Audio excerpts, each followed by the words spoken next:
Bueno, vamos a leer en Hebreos capítulo 10, versículo 19 al 25. Dice así este pasaje que ya lo habíamos leído, pero volvemos a leerlo para refrescar. Así que, hermanos, teniendo libertad para entrar en el lugar santísimo por la sangre de Jesucristo, por el camino nuevo y vivo que Él nos abrió a través del velo, esto es de su carne, y teniendo un gran sacerdote sobre la casa de Dios, acerquémonos con corazón sincero, en plena certidumbre de fe, purificados los corazones de mala conciencia y lavados los cuerpos con agua pura. Mantengamos firme sin fluctuar la profesión de nuestra esperanza, porque fiel es el que prometió. Y considerémonos unos a otros para estimularnos al amor y a las buenas obras, no dejando de congregarnos como algunos tienen por costumbre, sino exhortándonos y tanto más, cuanto veis que aquel día se acerca.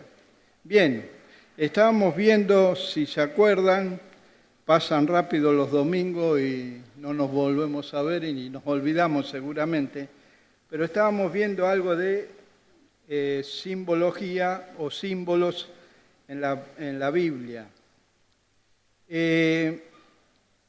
Habíamos mirado este pasaje y habíamos visto también, mirando algunos pasajes del Antiguo Testamento, que el pueblo en el Antiguo Testamento estaba limitado para acercarse a Dios.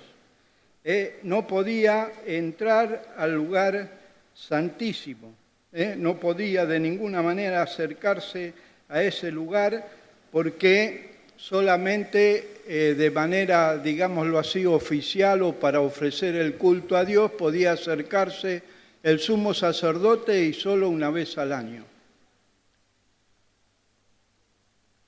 Habíamos dicho también, conforme a lo que nos dice la palabra, que ese tabernáculo y luego el templo era también un símbolo, un modelo que, según dice allí en Hebreos capítulo 8, se le había, y también en Éxodo, se le había presentado a Moisés en el monte para que construyera ese tabernáculo de acuerdo a ese modelo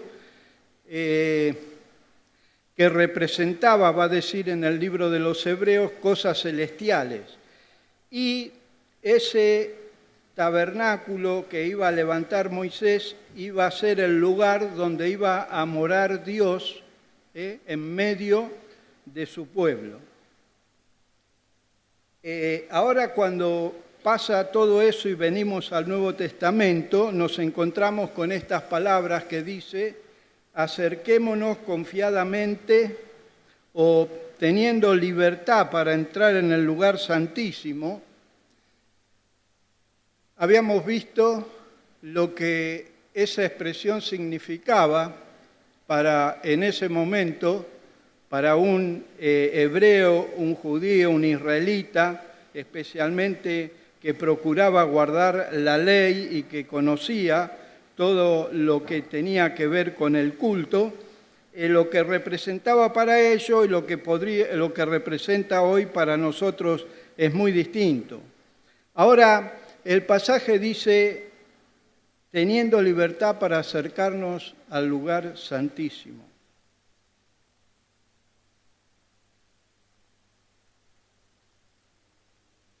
¿Quién tiene libertad para acercarse al lugar santísimo? Nosotros, los creyentes, los que hemos sido redimidos. Ahora, ¿a qué lugar nos acercamos? ¿Dónde está el lugar santísimo?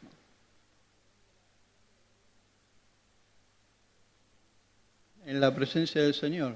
¿En dónde? En todos lados, en la iglesia. ¿En dónde? En el cielo.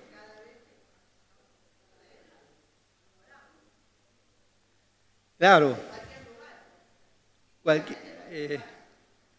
digamos que no nos acercamos a un lugar físico, sino que nos acercamos a un lugar espiritual de manera espiritual. No obstante, en el Antiguo Testamento había un lugar físico, y que además era simbólico, precisamente del lugar al que nos acercamos ahora de manera espiritual, pero no físicamente o materialmente. No obstante, el Señor Jesús dijo, y quedó estas palabras en Mateo 18:20, ¿qué dijo? ¿Qué dice? A ver, Mateo 18:20.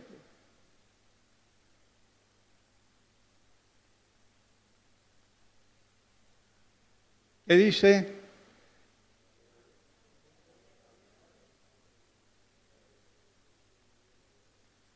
Así estoy yo en medio de ellos.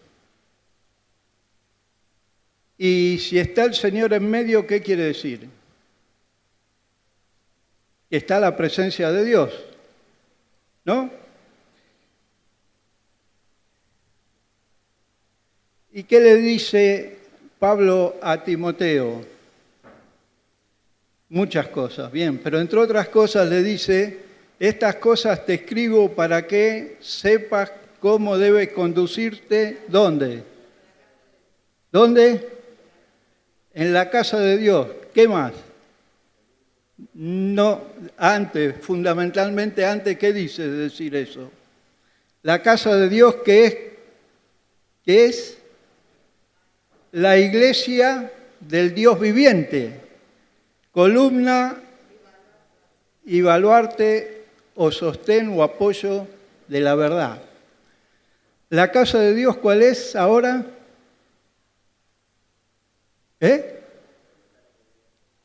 Claro, la iglesia. Perdón.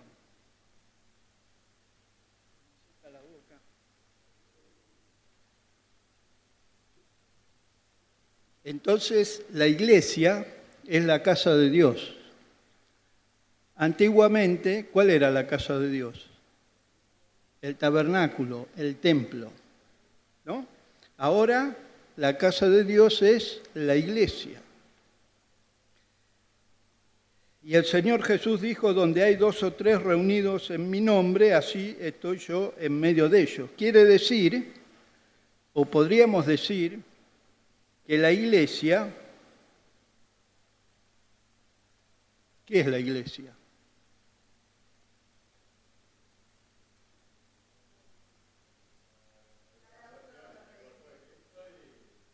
El cuerpo de Cristo, muy bien, es una expresión.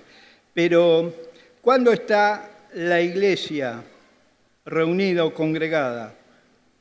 Según nos enseña la palabra. ¿Cuando hay solamente 2 o 3? No. A ver, Filipenses 1:1, vamos a leer. Algo que es importante. Quizás, ¿qué dice?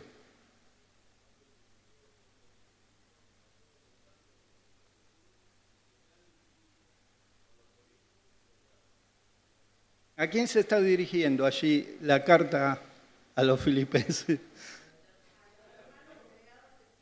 Muy bien. A todos los santos que se congregan en Filipos, con...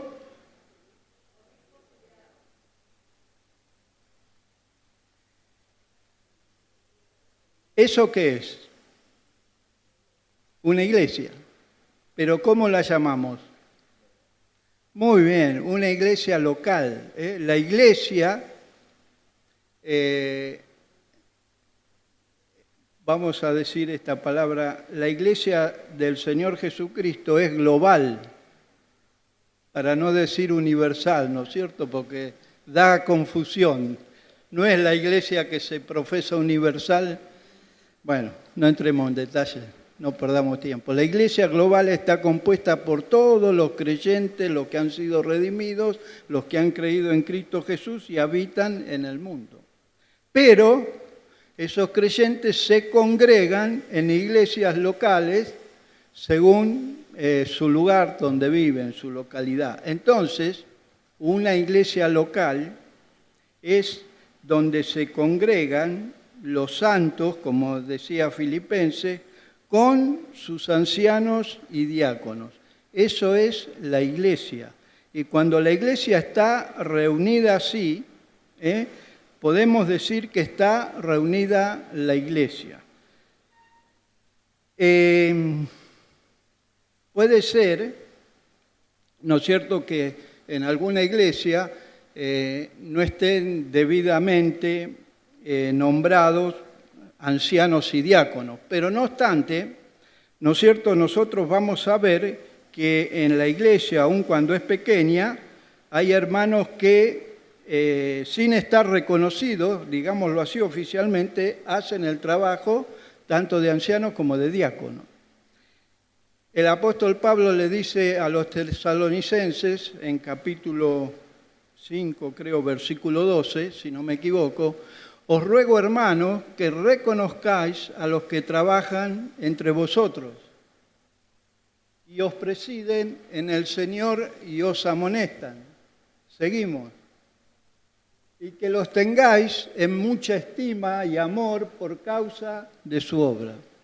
Entonces la iglesia, ahí el apóstol les dice, os ruego hermanos, se está dirigiendo a todos los santos que se congregan en un lugar y les dice, os ruego hermanos, a todos les dice, que reconozcáis. Es una, digamos, prerrogativa o obligación de la iglesia reconocer a los hermanos que trabajan en medio de ellos. Bueno, eso, entonces, la iglesia reunida en un lugar local, los santos con sus ancianos y diáconos, es la iglesia local, podríamos decir, es la, como habíamos notado, es la casa de Dios local en un lugar, en una localidad, y podemos decir que cuando la iglesia se reúne,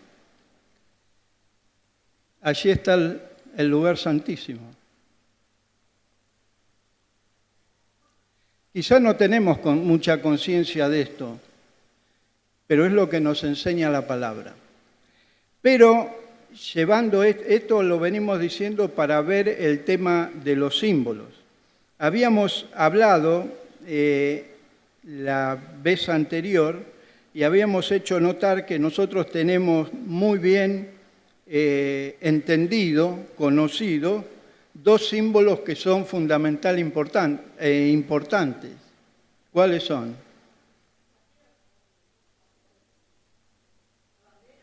No, símbolo en la iglesia. Eso, muy bien. La copa, el vino y el pan. Estamos muy bien convencidos de lo que eso es, lo que significa, lo que representa.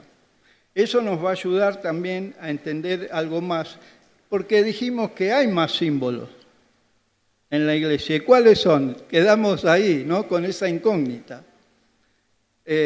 Hoy no está, pero estaba Pipi allá en el fondo y me hacía seña y yo me escapé para que no dijera nada y quedara la incógnita para... ¿Cuáles son los otros símbolos que hay? A ver, ¿qué les parece? No, en la iglesia. En la iglesia. A ver, acá mismo, ¿qué símbolo pueden ver ustedes? ¿No? Acá presente hay dos símbolos.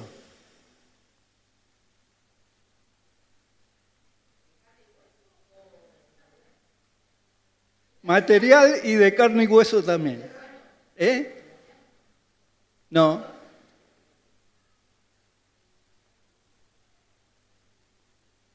Miren a las hermanas primero. Ah, bueno. ¿Ese solo?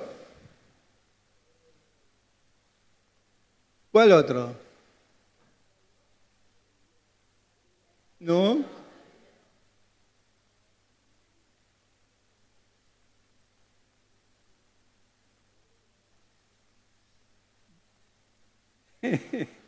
Ven que nos cuesta, no lo tenemos familiarizado.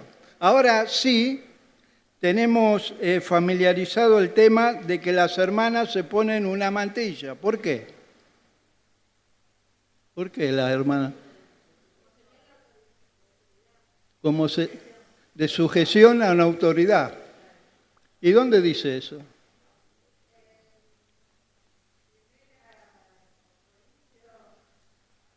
Primera Corintios 11.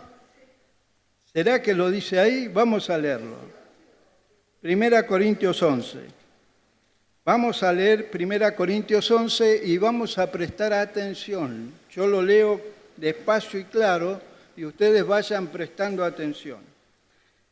Dice Primera Corintios 11:1, sed imitadores de mí, así como yo de Cristo.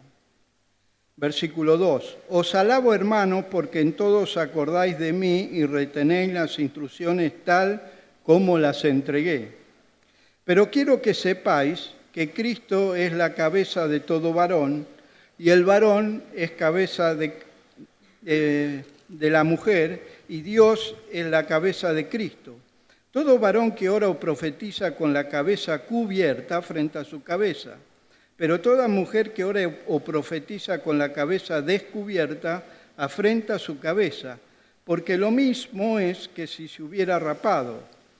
Porque si la mujer no se cubre, que se corte también el cabello, y si le es vergonzoso a la mujer cortarse el cabello o raparse, que se cubra. Porque el varón no debe cubrirse la cabeza, pues él es imagen y gloria de Dios, pero la mujer es gloria del varón, porque el varón no procede de la mujer, sino la mujer del varón. Tampoco el varón fue creado por causa de la mujer, sino la mujer por causa del varón. Por lo cual la mujer debe tener señal de autoridad sobre su cabeza por causa de los ángeles. Pero en el Señor ni el varón es sin la mujer, ni la mujer sin el varón. Porque así como la mujer procede del varón, también el varón nace de la mujer, pero todo procede de Dios. Juzgad vosotros mismos, ¿es propio que la mujer ore a Dios sin cubrirse la cabeza? La naturaleza misma nos enseña que el varón le es deshonroso dejarse crecer el cabello. Por el contrario, a la mujer dejarse crecer el cabello le es honroso, porque en lugar de velo le es dado el cabello. Con todo eso, si alguno quiere ser contencioso, nosotros no tenemos tal costumbre ni las iglesias de Dios.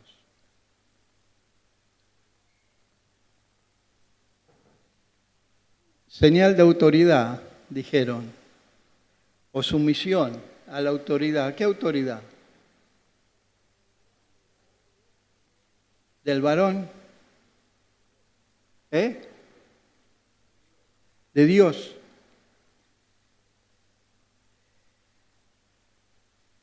Dice que el varón es cabeza de la mujer, que Cristo es cabeza de todo varón y el varón es cabeza de la mujer y Dios la cabeza de Cristo. Eso nos hace pensar, o hemos aprendido, que nos habla de un orden de autoridad. Está bien y no tanto, porque más bien esto nos habla de un orden de procedencia. Quizás cuando hablamos o leemos esta palabra cabeza, rápidamente asociamos con autoridad, pero cabeza también tiene otro sentido. Por ejemplo, cuando nosotros decimos la cabeza de un río, ¿cuál es la cabeza de un río? ¿Dónde nace? ¿Dónde procede el río? ¿De dónde procede? Y el pasaje, el contexto del pasaje nos está hablando de procedencia, que la mujer procede del varón y no el varón de la mujer, aunque luego dice el varón nace de la mujer. Pero nos está hablando más específicamente de un orden de procedencia más que de autoridad, aunque también podemos pensar en el sentido de autoridad. Pero está hablando del varón y muchos lo asocian con la sujeción que le corresponde tener a la esposa en cuanto al marido.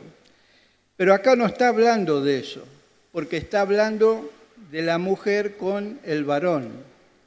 Y en cuanto, si hablamos de autoridad de sujeción de la mujer al varón, tendríamos que preguntarnos, ¿y por qué la mujer solo usa o se cubre en la reunión y no en todos lados, como las musulmanas, por ejemplo, que andan cubiertas también en la calle?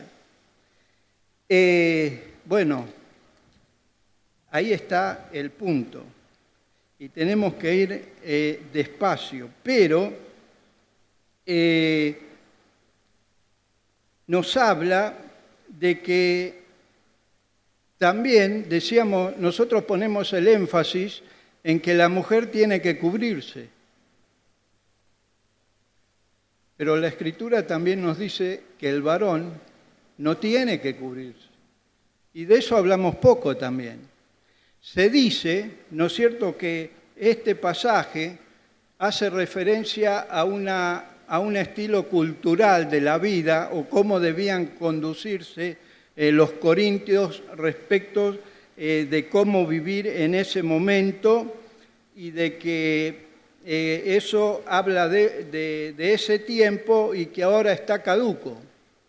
Pero cuando nosotros miramos ese punto cultural, y es cierto cuando empiezan a hablar que en ese tiempo las mujeres se cubrían, etcétera, que las mujeres de mala vida andaban descubiertas, entonces podría ser chocante que la mujer cristiana anduviera descubierta, pero dejando eso, vamos por otra parte, está bien la idea, pero el judío, por ejemplo, se cubría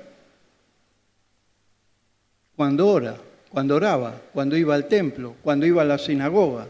De hecho, es el día de hoy que los judíos cuando oran, ¿qué se ponen acá? Una kipá, es un símbolo, se cubren.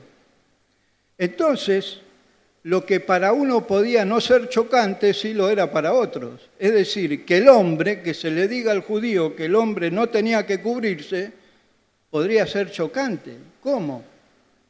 Esos creyentes se reúnen y no se cubren.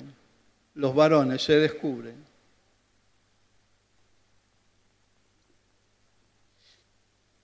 El tema que no tiene nada que ver con eso el pasaje, es un concepto de doctrina y de razón simbólica. Ahora fíjense lo que dice. Primero va a decir por qué la mujer tiene que cubrirse. Porque podríamos pensar por qué la mujer tiene que cubrirse y no el hombre tiene que cubrirse y la mujer estar descubierta. ¿Podríamos pensar así o no? ¿Por qué es la mujer que se tiene que cubrir y el hombre no? Bueno, porque está estableciendo un orden de procedencia. Se cubre la mujer, ¿por qué? Porque la mujer procede del varón. Es decir, en el orden de procedencia está primero el varón. Del varón procede la mujer. Primero está Dios, Cristo, el varón, la mujer. Ya hablar en esa procedencia a nivel, ¿no? Entramos a un nivel teológico que tendríamos mucho tiempo que explicar y se me va el tiempo y no puedo decir nada. No puedo llegar a la conclusión. Pero el tema es el punto. Ahí está hablando primero por qué la mujer tiene que cubrirse y no el varón. En segundo lugar va a decir por qué la mujer tiene que cubrirse. ¿Por qué tiene que cubrirse? ¿Por qué? Versículo 7 al final. Versículo 7 al final. 11:7 al final.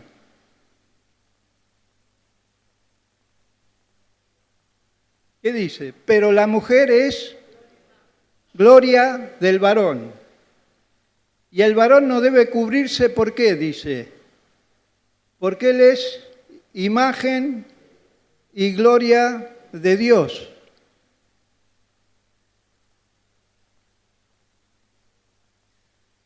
Ahora, mirémonos un poquito cada uno, los varones, y digamos, ¿nosotros somos la gloria de Dios?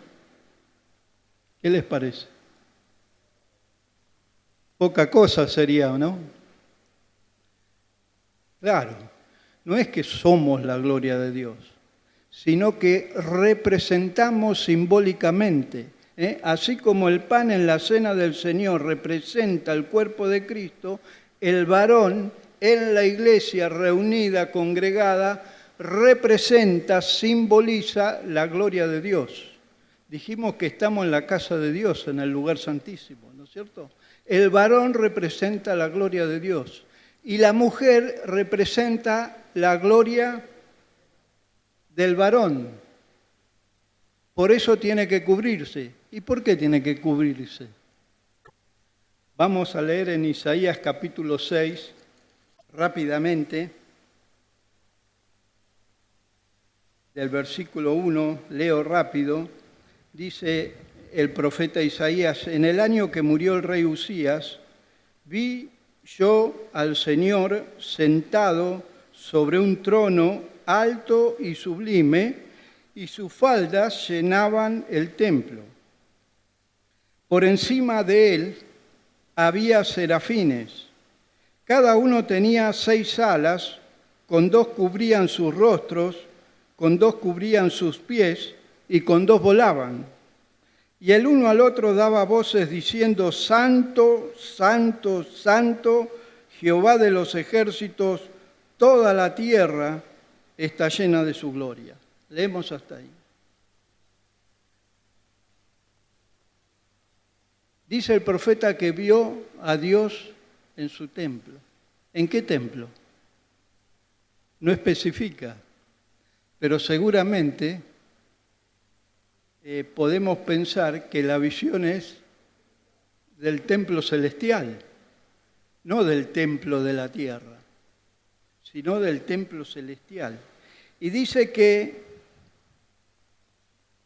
había encima serafines, cada uno tenía 6 alas, con 2 se cubrían sus rostros y con 2 se cubrían sus pies. Serafines, ángeles gloriosos.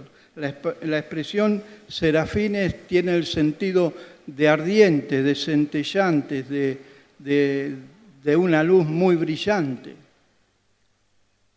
Seres gloriosos, con mucha gloria. Y dice que ellos se cubrían. ¿Por qué? Porque en la presencia de Dios, la única gloria que debe brillar es solo la de Dios. Por eso los ángeles se cubren su gloria, son seres gloriosos y cubren su gloria. Hubo uno que no quiso cubrirse y se rebeló. ¿Quién fue? Lucifer, el diablo, ¿no? Más conocido por el diablo. Y vemos que en el pasaje de 1 Corintios dice que la mujer debe cubrirse porque es gloria del varón y debe tener señal por causa de los ángeles. ¿Por qué? Porque los ángeles se cubren. Y si los ángeles se cubren en la presencia de la gloria de Dios, también la gloria del hombre tiene que estar cubierta. ¿Y por qué se cubre la mujer la cabeza? Bueno, el cabello, porque dice más adelante, 1 Corintios 11, se me voló, acá está, dice: